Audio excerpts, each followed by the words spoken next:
Algunas escenas de este programa han sido representadas, incluyendo la descripción de investigaciones realizadas en la escena del crimen. ¡No mires! 1, 2, 3... En un suburbio de Maryland, Baltimore, un juego de escondidas tiene consecuencias mortales para una niña de 9 años. Los testigos identifican a un sospechoso y este queda atrapado en una maraña de pruebas circunstanciales. 8 años después, solo las pruebas de ADN pueden brindar un veredicto definitivo. En California, un presunto asesino en serie ataca a una mujer mientras ésta duerme. La mujer entra en coma y los investigadores luchan por identificar a un sospechoso. Cuando la mujer recobra el conocimiento, identifica a su agresor y no se trata de un extraño. En el pasado, las declaraciones de testigos y las pruebas circunstanciales bastaban para condenar a un sospechoso que no tuviera una buena coartada. Hoy, los forenses desbaratan las falsas acusaciones y se valen del ADN para tener una prueba de inocencia.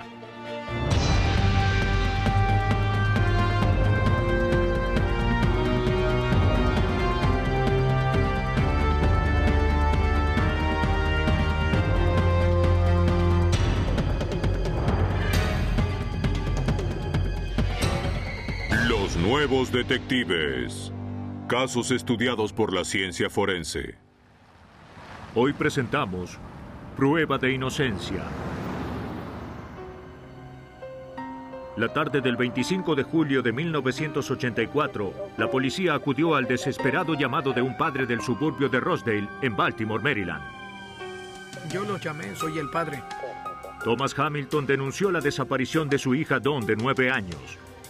Esa mañana, la hermana de Hamilton había cuidado a Dawn y a su prima Lisa.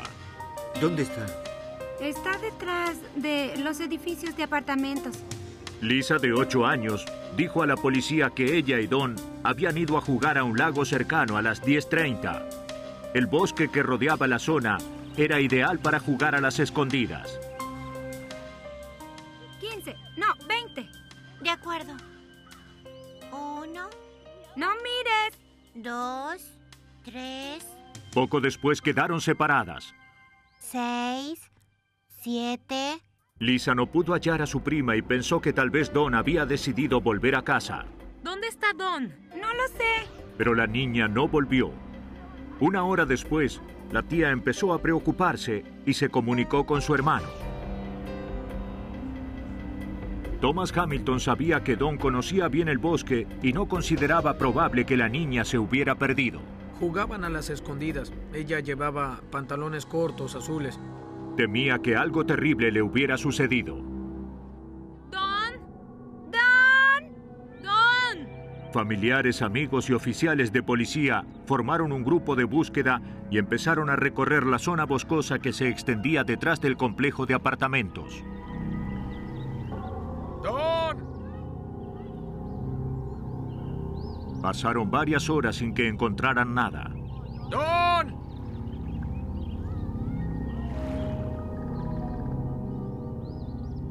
Alrededor de las 5, uno de los oficiales hizo un macabro hallazgo. De la rama de un árbol colgaba ropa interior de niña. Los investigadores empezaron a examinar las inmediaciones. En cuestión de minutos, su peor temor se confirmó. Boca abajo sobre la maleza encontraron el cadáver de la pequeña Dawn Hamilton, de 9 años. Aquí hay un cadáver. Parece ser una niña. No tiene pulso. La pequeña Dawn tenía el cráneo destrozado. Del lado norte del lago, colina arriba. Había indicios de que la habían violado. Se enviaron técnicos forenses al lugar del crimen. Se conservó la ropa interior de la niña con la esperanza de hallar algún rastro del asesino. Los investigadores recogieron un trozo de bloque de hormigón que encontraron cerca de la cabeza de la víctima. Podía ser el arma con la que habían destrozado el cráneo de Dawn. Se retiró el cadáver del lugar y se lo trasladó a la morgue para que el forense pudiera practicarle la autopsia. La noticia del asesinato de la niña pronto se extendió por la ciudad. Tony Pipitone, periodista del Baltimore Evening Sun, siguió la investigación. El asesinato de Don Hamilton pronto ocuparía la primera plana de los periódicos. Era una historia local importante. No todos los días desaparece una niña de 9 años y luego la encuentran asesinada. La gente estaba consternada. Todos querían saber quién era el asesino y si lo atraparían. Los investigadores esperaban que la autopsia les brindara alguna pista sobre la identidad del asesino. El médico forense determinó que Don Hamilton no había muerto como consecuencia del golpe en la cabeza. Luego de golpearla, la habían estrangulado. Si bien había indicios de que la niña había sido víctima de una agresión sexual, el médico forense no encontró pruebas de violación. Sin embargo, se recuperó un minúsculo rastro biológico de la ropa interior. Se tomaron muestras que fueron analizadas, pero en la época anterior a las pruebas de ADN, los médicos forenses no podían brindar a la policía un perfil genético específico del asesino. Los investigadores recurrieron a la población en busca de ayuda, pero no surgió ninguna pista. Quiero saber qué pasó en el lago. Poco después, sin embargo, 2 niños de Rosedale acudieron a la policía. Dijeron haber visto a Don en el lago con un extraño pocas horas antes de que se descubriera el cadáver de la niña. Esa mañana, los niños habían recorrido la zona en busca de tortugas. Señor, vea lo que hallamos. Cuando vieron a un extraño pescando junto al lago, decidieron enseñarle lo que habían encontrado. ¡Lisa! Mientras hablaban con el hombre, Don Hamilton salió del bosque. Buscaba a su prima Lisa y le pidió a los niños que la ayudaran a encontrarla. Bien. Debemos irnos. Los niños se negaron, pero el extraño le ofreció ayuda. Gracias. Momentos después, Don desaparecía en el bosque con el hombre. Los niños dijeron que el extraño debía medir casi 2 metros, que tenía cabello rubio rizado y que usaba bigote. Era delgado. Con ayuda de un dibujo policial, el rostro del sospechoso empezó a cobrar forma. El retrato del presunto asesino de Don Hamilton se distribuyó de inmediato a los medios. La policía también recorrió Rosedale enseñando el retrato a los vecinos. Según pudo constatar la policía, varios vecinos señalaron que habían visto al hombre en la zona el día del asesinato, pero nadie lo había visto antes ni sabía su nombre. Habla Tony Pipitone. Desesperados por obtener una pista, los detectives dieron a conocer un perfil psicológico del asesino de Don a través de los periódicos. Los detectives dieron a conocer un perfil según el cual el responsable de este crimen podría haber discutido con una mujer que ocupara un lugar dominante en su vida. Tal vez proyectó en la niña la rabia que le generaba esa mujer. La policía señaló que, según este perfil, él creció cerca del agua, ya que estaba en el lago en el que pescaban los niños, y él habría ido allí en busca de algún tipo de refugio en momentos conflictivos. ¿Cuál es su nombre? La policía recibió centenares de llamados. Gracias. Alguien que no reveló su nombre dijo que había reconocido el retrato y la descripción psicológica y que se trataba de un hombre llamado Kirk Bloodworth. Uno de los detectives conocía el nombre. La esposa de Kirk Bloodworth había denunciado la desaparición de este poco después de que se descubriera el cadáver de Don Hamilton. Los investigadores pensaron que podría haber alguna relación y decidieron hablar con la esposa de Kirk. La mujer dijo que semanas antes del asesinato de Don, su matrimonio había empezado a deteriorarse. Tuvimos una discusión la semana pasada. ¿Por qué no lo pagaste? Ya déjame en paz. Kirk acusaba con frecuencia a su mujer de gastar más de lo que podían. La mujer discutía con él constantemente. A medida que crecía la tensión, Kirk parecía cada vez más distante y preocupado. La situación era insostenible. Una semana después del asesinato de Don, Kirk desapareció. La mujer no había vuelto a saber nada de él. ¿Cuánto tiempo pasó? Los investigadores descubrieron que Kirk Blodsworth tenía una relación turbulenta con su esposa, tal como indicaba el perfil del asesino. Y tal como sugería el perfil, le atraía el agua. La esposa de Kirk dijo que su marido podría haber vuelto a su ciudad natal, en la bahía Chesapeake. Todo encajaba con el perfil psicológico. Kirk había crecido en la costa este de Maryland. Procedía de una familia de pescadores. Kirk Blodsworth era ahora el principal sospechoso del asesinato de la pequeña Dawn Hamilton de 9 años. Pero mientras se desconociera su paradero, no había perspectivas de resolver el caso. Las autoridades del suburbio de Rosedale en Baltimore, Maryland, pensaban que finalmente se había identificado a un sospechoso de la brutal agresión sexual y el asesinato de Dawn Hamilton de 9 años, cuyo cadáver se había encontrado en una zona boscosa cerca de su casa.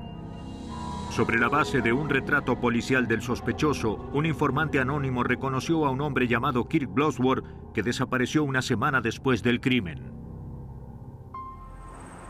La esposa de Blodsworth pensaba que este había vuelto a su ciudad natal, Cambridge, en la costa este de Maryland. La policía recorrió la pequeña comunidad pesquera. Localizaron a un amigo de Kirk Blodsworth. Este confirmó que el sospechoso había regresado poco antes a Cambridge. Kirk Blodsworth le contó que había hecho algo terrible y que no podía volver a Baltimore. Su amigo no sintió interés en saber de qué se trataba y no le hizo ninguna pregunta. Luego le informó a la policía dónde se alojaba Kirk. Se localizó al sospechoso y se lo interrogó. Sí. ¿Y qué es eso tan terrible? Si bien Kirk Blodsworth negó toda relación con el homicidio, no lograba decir con exactitud dónde estaba en el momento del asesinato. Los detectives le preguntaron luego qué era eso tan terrible que había hecho, por lo cual no podía volver a Baltimore. Kirk Blodsworth contestó que había olvidado llevar a cenar fuera a su esposa y sabía que ella nunca le perdonaría eso. La policía consideró que la explicación era absurda. Los investigadores presentaron un trozo de bloque de hormigón similar al hallado en el lugar del crimen y una fotografía de la víctima. Colocaron el bloque en la sala del interrogatorio sin hacer ninguna referencia a ello. Observaron su reacción. Recuerdo que uno de los detectives dijo, veíamos que miraba y volvía a mirar el bloque. Los ojos se le iban hacia el bloque una y otra vez. La golpearon en la cabeza. Para las autoridades, todo en el sospechoso indicaba que era el asesino de Dawn Hamilton. 20 años después, Kirk Blodsworth recuerda que nada de lo que pudiera haber dicho habría convencido a la policía de que él no era el asesino. Bien, le tomaremos una fotografía. Seguían preguntándome una y otra vez y todo lo que yo les decía era no lo hice, les digo la verdad, no lo hice. Tal vez no sepa exactamente dónde estaba en ese momento, pero no lo hice. No sé muy bien qué hice, pero yo no maté a esa niña. Mostraron una serie de fotos a los niños que habían contribuido a la composición del retrato del sospechoso. Si bien Blodsworth era más bajo y corpulento de lo que los niños habían dicho y su cabello era de otro color, estos afirmaron que él era el hombre que habían visto con Dawn cerca del lago. Varios vecinos de Rosedale también vieron las fotografías e identificaron a Blodsworth como el hombre al que habían visto el día del asesinato. En las primeras horas de la mañana del 9 de agosto de 1984, la policía se dirigió a la casa de la prima de Blodsworth en la costa este donde él se alojaba. Eran casi las 3 de la mañana. Ellos dijeron, ahí está. Entonces me di vuelta y miré hacia el otro lado ya que esperaba que estuvieran mirando al novio de mi prima, pero no a mí. Me quedé totalmente asombrado. Había unas 20 personas armadas en el jardín. Y autos policiales rodearon toda la casa, el frente y la parte trasera. Tiene derecho a un abogado. Kirk Blodsworth fue acusado de homicidio premeditado. Si bien solo había pruebas circunstanciales, los fiscales pidieron la pena más severa. Estaban los niños que lo identificaron como el hombre que se había internado en el bosque con Dawn Hamilton. Había identificación de testigos, pero no había pruebas forenses sólidas que lo ubicaran en el lugar del crimen o demostraran que era el asesino. Aún así, al jurado le llevó menos de 3 horas declarar al acusado culpable de homicidio y agresión sexual. 2 semanas después, Blodsworth, de 21 años, volvió a la corte para escuchar la sentencia. Kirk se paró y dijo: esto es una farsa. Esto no es justicia. Nunca le habría hecho eso a una niña. El juez lo condenó a muerte.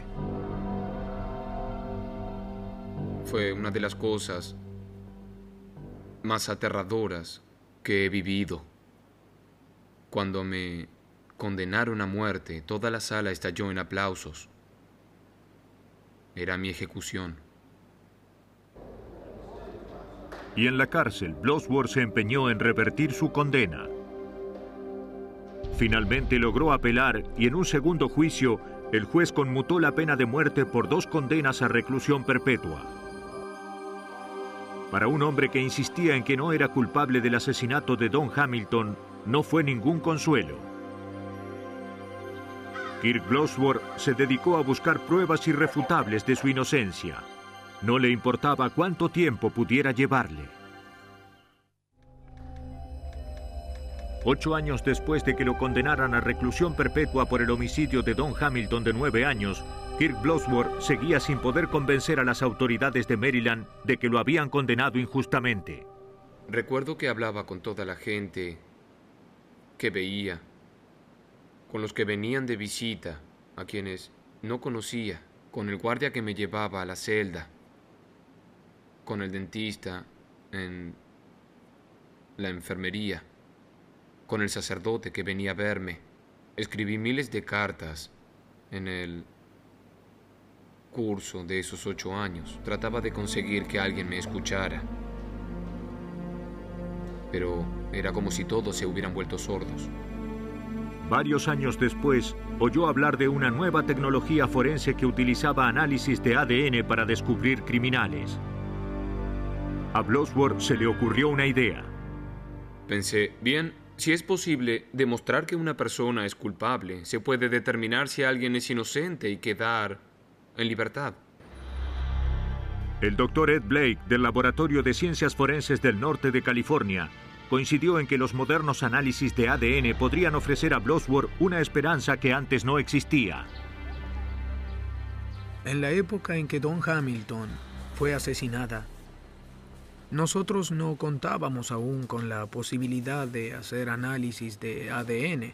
No es que la ciencia no supiera nada del ADN. Claro que la ciencia lo conocía, pero la tecnología de trabajo en el ámbito forense aún no había avanzado lo suficiente como para transformarse en una herramienta que nos fuera útil y que nos ayudara a esclarecer este caso.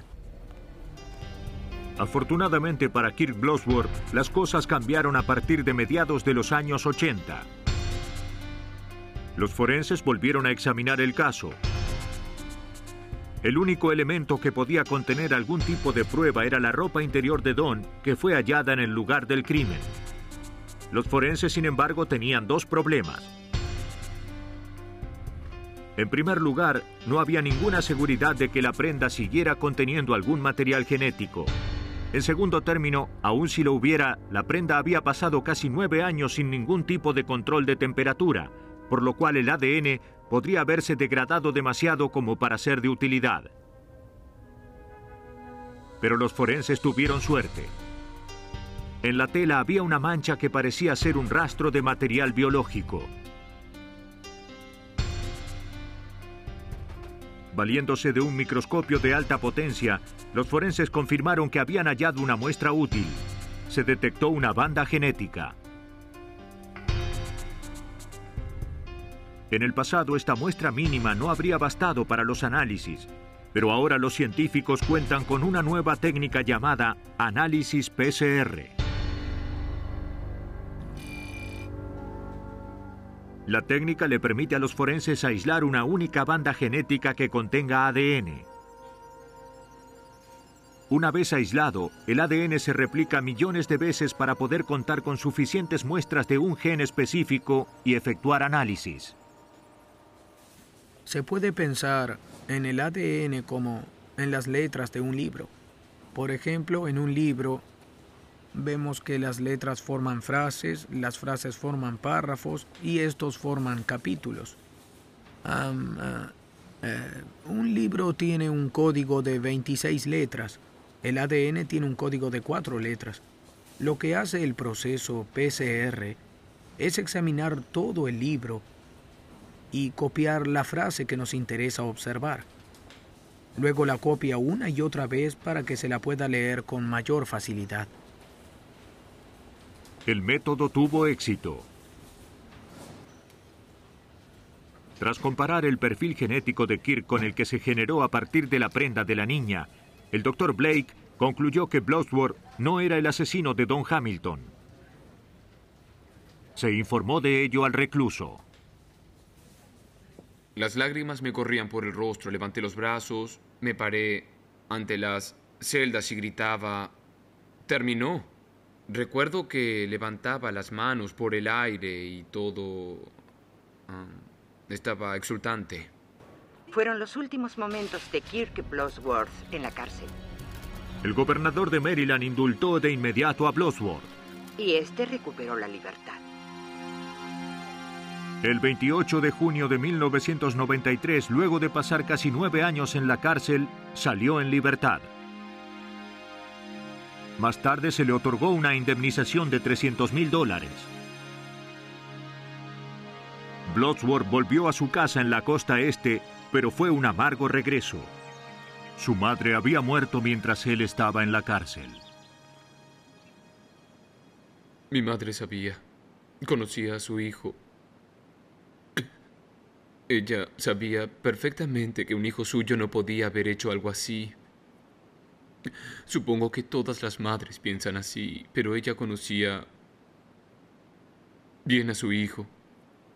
Me conocía como para saber que yo era inocente.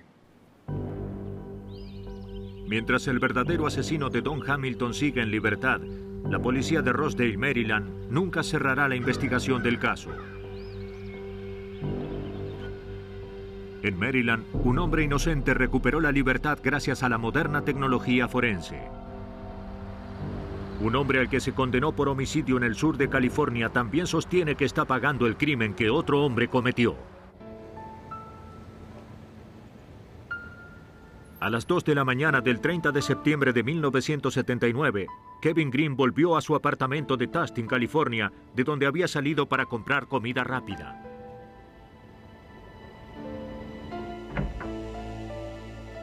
Solo había estado fuera media hora, pero encontró ropa esparcida por toda la casa. En la cama de la pareja halló inconsciente a su esposa, Diana, que estaba embarazada. Estaba sangrando. Green llamó de inmediato a la policía.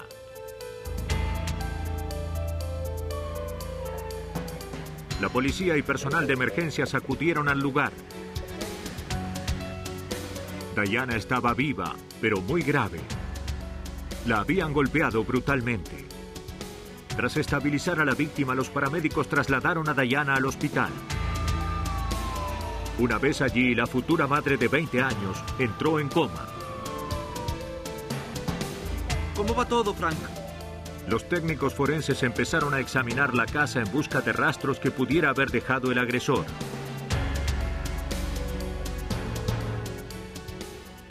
Pero no hallaron huellas dactilares, hebras de cabello, ni tampoco de ropa. No había indicios de que faltara nada del apartamento. En la cama se encontró sangre y restos de lo que parecían elementos biológicos. El único testigo del incidente estaba en coma, por lo que la policía recurrió a su esposo Kevin Green en busca de respuestas. El cabo del Cuerpo de Infantes de Marina dijo que esa noche él y Diana habían recibido a unos amigos y bebido unas copas. Es muy molesto. No tardaré, cariño. De acuerdo. A la 1:30 de la mañana, poco después de marcharse los invitados, Kevin decidió ir a comprar comida rápida. En el vecindario se celebraban varias fiestas. Kevin olvidó cerrar la puerta con llave. Cuando se dirigía a su auto, vio a un hombre afroamericano que parecía caminar sin rumbo fijo por la calle. Nunca antes lo había visto. Pero como había tantas fiestas, Green no le prestó mayor atención. Cuando regresó media hora después, volvió a ver al mismo hombre que ahora subía a una camioneta negra. No pudo ver bien el rostro del extraño. Una vez que la camioneta se alejó, Green entró a su casa. Kevin piensa que el extraño tiene alguna relación con el ataque que sufrió Diana. Agregó que su matrimonio con Diana era bueno. Kevin Green no se explica por qué alguien querría atacar a su esposa. No puedo explicármelo. Nunca recibimos amenazas ni nada por el estilo. Nunca. Ella no tiene enemigos. Tampoco yo tuve ni tengo enemigos. ¿Por qué sucedió? ¿Qué pasó aquí? En el laboratorio policial, los técnicos empezaron a tratar de contestar esas preguntas. Los elementos biológicos que se hallaron en la cama y en el cuerpo de la víctima demostraron que habían violado a Diana Green. Pero en los tiempos anteriores al perfil de ADN, era poco lo que los investigadores podían hacer para relacionar una muestra con un individuo específico, incluso aunque apareciera un sospechoso. Y ese no era el único obstáculo que enfrentaban los investigadores. Si bien la víctima estaba viva, la detective de homicidios de Costa Mesa, Barbara Geisler, sabía que tendría que presentar su caso sin la declaración de Diana Green. Cuando estuve en el hospital, los médicos me dijeron que las lesiones que ella tenía equivalían a las de una caída de un segundo piso o algo así. Era un verdadero milagro que hubiera sobrevivido y había perdido la memoria. El pronóstico no es muy alentador. Cuando los investigadores empezaron a analizar los detalles del caso, algo les llamó la atención de inmediato. El caso era muy similar a otros 4 incidentes de violación y asesinato que habían tenido lugar en el condado de Orange en los 9 meses anteriores. Las víctimas, todas mujeres jóvenes, habían sido violadas y luego las habían matado a golpes. En todos los casos, el asesino habría entrado a la casa de las víctimas porque la puerta no estaba cerrada con llave. ¿Crees que forzaron la puerta? No, la cerradura está intacta. No faltaba nada en ninguno de los apartamentos, lo que indica que el motivo de la intrusión no fue el robo. Si bien Diana era la única víctima casada y la única que sobrevivió, los detectives estaban seguros de que los crímenes estaban relacionados. El apartamento estaba en el piso de abajo. Ella estaba sola en la casa en el momento del incidente. Ella no reaccionó, no parecía faltar nada del apartamento, no se habían llevado nada, de modo que el motivo no había sido el robo, la violaron y la golpearon. La similitud es notable y nos llamó la atención. Si bien Diana Green había sobrevivido milagrosamente al ataque de un asesino en serie, la vida de su bebé pendía de un hilo. Un día después del incidente, cuando ella aún estaba en coma, la situación se agravó. Una enfermera entró para examinar al bebé. Estaba escuchando el latido del bebé, pero de pronto lo perdió. Empezó a buscar el latido nuevamente, pero no pudo hallarlo. No hubo ningún indicio previo y nadie pudo hacer nada. El corazón del bebé se detuvo. Cuando se dieron cuenta era demasiado tarde. Había muerto. El asesino en serie, al que la prensa apodó el asesino del dormitorio, se había cobrado otra víctima inocente. Y a pesar de que la policía dio a conocer la muerte del bebé y de que eso conmovió a la comunidad, no surgieron pistas convincentes. Luego, 8 días después del ataque, la policía acudió a un llamado de un complejo de apartamentos ubicado a solo 3 calles de la casa de Diana. Había otro homicidio. una mujer descubrió el cadáver de su compañera de apartamento, Deborah Kennedy, de 24 años. El forense que acudió al lugar concluyó que habían violado a la mujer y luego la habían matado a golpes en su apartamento del primer piso. La policía halló pruebas biológicas de la violación, pero ninguna otra pista sobre la identidad del asesino. Creo que lo encontramos. Bill Fisher, teniente de policía de Tustin, quedó a cargo del caso. Le parecía evidente que Deborah Kennedy y Diana Green habían sido víctimas del mismo agresor. Ambas tenían unos 20 años. Había aproximadamente 2 kilómetros entre los apartamentos de ellas. Las agresiones también eran muy similares. Golpes en la frente con algún tipo de objeto, y a ambas las habían violado. Ya eran 6 los incidentes similares en menos de un año. 5 mujeres y un bebé habían muerto. Los detectives no tenían ninguna pista. Es difícil decirlo. Y si bien Diana había salido del estado de coma, sus lesiones tardaban más de lo esperado en sanar. Sin su declaración sería muy difícil identificar al asesino del dormitorio. Un mes después y ya en su casa, Diana empezaba finalmente a recuperar la memoria y estaba impaciente por hablar con la policía. Si bien Diana Green aún no había recuperado el habla, pudo comunicarse e identificar a su agresor. Las autoridades se sorprendieron. ¿Sabe con qué la golpeó? La persona que había provocado la muerte de su bebé no era un desconocido, sino su esposo, Kevin Green. Los investigadores de Costa Mesa y Tustin, California, se esforzaban por identificar a un sospechoso de la serie de brutales violaciones que habían puesto fin a la vida de 5 mujeres y un bebé. Diana Green, de 20 años, perdió a su bebé como consecuencia de los golpes que le dio el presunto asesino en serie. Finalmente recuperó la memoria y pudo hacer una declaración oficial a la policía. La detective Barbara Geisler estudió la declaración de Diana. Esta sostuvo que su esposo, el cabo de infantería de marina Kevin Green, había sido el agresor. Según Diana, esa noche ella y Kevin habían tenido una pelea. Kevin quería tener relaciones sexuales, pero Diana, que ya llevaba 9 meses de embarazo, lo rechazó. El resultado fue que Kevin la atacó, la golpeó en la frente con su llavero y luego la violó. Ahora los investigadores tenían que considerar la posibilidad de que Kevin Green también fuera responsable de los otros 5 homicidios sin resolver que habían tenido lugar en el condado de Orange. Pero se hizo evidente que no podía tratarse del asesino del dormitorio. Sin embargo, podría haber montado la agresión a su esposa de manera tal que la misma recordara la metodología del asesino en serie. De hecho, la frase que se acuñó en aquel momento y que aún se sigue usando es que posiblemente el marido había cometido el crimen como una réplica de los homicidios anteriores que habían recibido extensa cobertura periodística en el condado. A los efectos de confirmar sus sospechas, la policía empezó a interrogar a amigos y conocidos de la pareja. Si bien Kevin había dicho a la policía que su relación con Diana era muy buena, una vecina de la pareja declaró que peleaban con frecuencia y que las discusiones se oían en todo el edificio.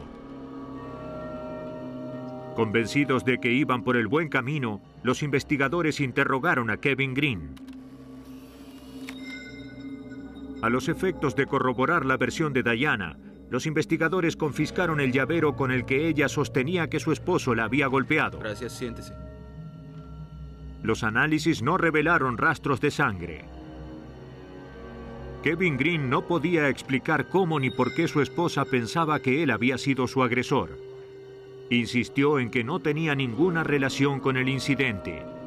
Sostuvo que en ese momento estaba comprando comida rápida al otro lado de la ciudad.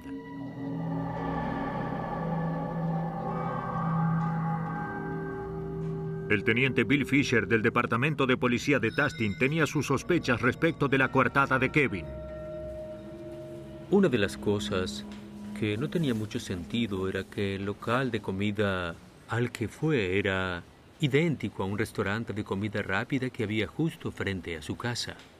Ambos locales estuvieron abiertos todo el día cuando ocurrió el incidente, pero él decidió no ir al que estaba frente a su casa y conducir hasta un local igual que estaba en otro vecindario. El 30 de noviembre de 1980, la policía detuvo al cabo de infantería de Marina. Green insistía en que era inocente y en que el culpable era el extraño que había visto frente a su apartamento la noche del incidente. La policía no opinaba lo mismo. Me detuvieron y me acusaron de homicidio premeditado, intento de homicidio y agresión con arma mortífera con extensas lesiones corporales. Debí pagar una fianza. Fue de $250,000. La prensa dio gran cobertura al caso. Marino detenido por agresión y asesinato de su hija. Kevin Green contó con una excelente defensa en el juicio, pero el conmovedor testimonio de Diana convenció al jurado. Fue declarado culpable y condenado a reclusión perpetua. Si bien Green luchó por revertir la condena, sus esfuerzos fueron en vano. 15 años después, había agotado todas las instancias de apelación. Como nunca dio muestras de remordimiento por los crímenes que insistía en que no había cometido, se le negó la libertad condicional en 1988, 1991, 1993 y 1995. Green finalmente se resignó al hecho de que moriría en la cárcel, siendo inocente. 15 años después de que lo condenaran a reclusión perpetua por atacar a su esposa embarazada y provocar la muerte de su bebé, Kevin Green seguía insistiendo en su inocencia. Sin embargo, agotadas todas las instancias de apelación, su única esperanza era que atraparan al hombre que Green creía que era el asesino en serie, apodado el asesino del dormitorio. Gracias. Adelante, siéntese. Pero la policía de Tustin y Costa Mesa no había podido identificar a ningún sospechoso de los 5 homicidios no resueltos de 1979. ¿Fue un objeto contundente o algo así? La investigación de los homicidios se había detenido. Sin embargo, durante el verano de 1995, el detective Tom Tarpley de la policía de Tustin recibió información sobre una nueva base de datos nacional llamada CODIS, un índice de identificación de ADN que podría dar nuevo impulso a la investigación. Nos dijeron que existía una base de datos que podía brindar elementos sobre casos sin resolver. Desarrollar un perfil genético a partir de dichos elementos y luego procesar esa información en una computadora del estado de California que contiene perfiles genéticos de delincuentes, reclusos o personas que fueron condenadas por crímenes mayores. Se pueden tomar 2 perfiles genéticos y ver si hay coincidencias entre el caso sin resolver y el delincuente. El detective Tarpley pidió los expedientes de todos los asesinatos en serie sin resolver en los que pudiera haber posibles rastros de ADN. El teniente Bill Fisher, que también había trabajado en el caso contra Kevin Green, tenía uno. Le entregó el expediente del caso de Deborah Kennedy, de 24 años, a quien habían matado a golpes días después del ataque a Diana Green. Cuando el teniente Fisher me trajo el expediente del caso de Deborah Kennedy, lo estudié y busqué qué elementos podrían sernos útiles, por lo que parecía se habían tomado muestras que indicaban que había sido violada. Con la esperanza de resolver uno de los homicidios del asesino del dormitorio, los detectives recuperaron las muestras y las enviaron al laboratorio policial del condado de Orange para su análisis. Pero ya habían pasado más de 16 años del asesinato y el criminalista Frank Fitzpatrick no estaba seguro de que las muestras pudieran resultar de utilidad.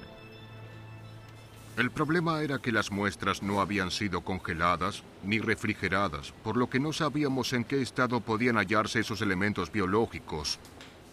Pedimos a uno de nuestros especialistas en análisis de ADN que trabajara toda la noche y viera qué se podía hacer al respecto. Los técnicos tuvieron suerte.